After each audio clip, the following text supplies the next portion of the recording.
Hello friends, welcome to my channel. ಮೊದಲ ರಾತ್ರಿ ದಿನವೇ ಮಂಚ ಮುರಿದ ರಶ್ಮಿ. ಶಿವು ಕೋಣೆಯಲ್ಲೂ ಪ್ರಣಯ ಪ್ರಸಂಗ ಜೋರಾಗಿದೆ. ಅಣ್ಣಯ್ಯ ಧಾರಾವಾಹಿಯಲ್ಲಿ ರಶ್ಮಿ ಹಾಗೂ ಸೀನನ ಮದುವೆಯಾಗಿದೆ. ಸೀನಾ ತುಂಬ ನೊಂದುಕೊಂಡಿದ್ದಾನೆ. ಇತ್ತ ಅಣ್ಣಯ್ಯ ಬೇಜಾರಲ್ಲಿದ್ದಾನೆ. ಆದರೆ ಪಾರು ಅವನನ್ನು ಸರಿಪಡಿಸಲು ಪ್ರಯತ್ನಿಸುತ್ತಿದ್ದಾಳೆ.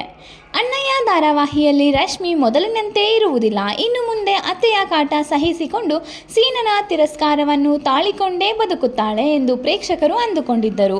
ರಶ್ಮಿ ಮೊದಲಿನ ಹಾಗೆ ಇರಬೇಕು ಎಂದು ಹಲವರು ಅಂದುಕೊಂಡಿದ್ದರು. ಆದರೆ ರಶ್ಮಿ ತಮ್ಮ ಮೊದಲಿನ ಅವತಾರವನ್ನು ಮತ್ತೆ ತೋರಿಸಿದ್ದಾಳೆ ನೋಡಿ.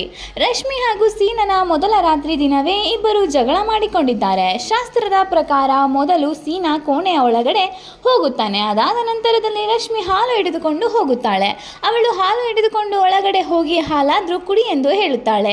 ಆಗ ಸೀನಾ, ನನ್ನ ಜೀವಕ್ಕೆ ನೀನು ಹಾಲು ತುಪ್ಪ ಬಿಟ್ಟಾಗಿದೆ, ಮತ್ತೆ ಹಾಲು ಕುಡಿ ಅಂತೀಯಾ ಎಂದು ಜೋರು ಮಾಡುತ್ತಾನೆ. ರಶ್ಮಿ ಬಿದ್ದ ತಕ್ಷಣ ಮಂಚ ಮುರಿಯಿತು ನೋಡಿ. ಆ ಮಾತನ್ನು ಕೇಳಿ ರಶ್ಮಿಗೆ ತುಂಬ ಕೋಪ ಬರುತ್ತದೆ.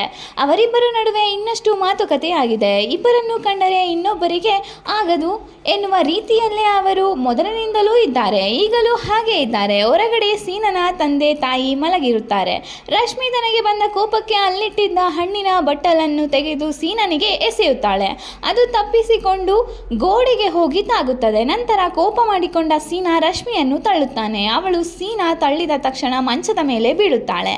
ಮಂಚ ಮುರಿದು ಹೋಗುತ್ತದೆ. ಆ ಶಬ್ದಕ್ಕೆ ಮಲ್ಲಪ್ಪಣ ಹಾಗೂ ನೀಲಕ್ಕನಿಗೆ ಎಚ್ಚರವಾಗುತ್ತದೆ. ಅವಳು ಏನಾಯಿತು ಎಂದು ಪ್ರಶ್ನೆ ಮಾಡುತ್ತಾಳೆ. ಅದನ್ನೆಲ್ಲ ನಾವು ಕೇಳಿಸಿಕೊಳ್ಳಬಾರದು ಎಂದು ಮಾದಪ್ಪ ಹೇಳುತ್ತಾನೆ. ಇನ್ನು ಇತ್ತ ಪಾರುಗೆ ಶಿವು ಮೇಲೆ ಪ್ರೀತಿ ಹೆಚ್ಚಾಗಿದೆ. ಅವಳು ಕೂಡ ಶಿವುಗಾಗಿ ಹಾಲು ಹಿಡಿದುಕೊಂಡು ಶಿವು ಕೋಣೆಗೆ ಹೋಗುತ್ತಾಳೆ. ಏನಿದು ಎಂದು ಶಿವು ಪ್ರಶ್ನೆ ಮಾಡುತ್ತಾನೆ. ಆಗ ಪಾರು ಬಾದಾಮಿ ಹಾಲು ಎನ್ನುತ್ತಾಳೆ.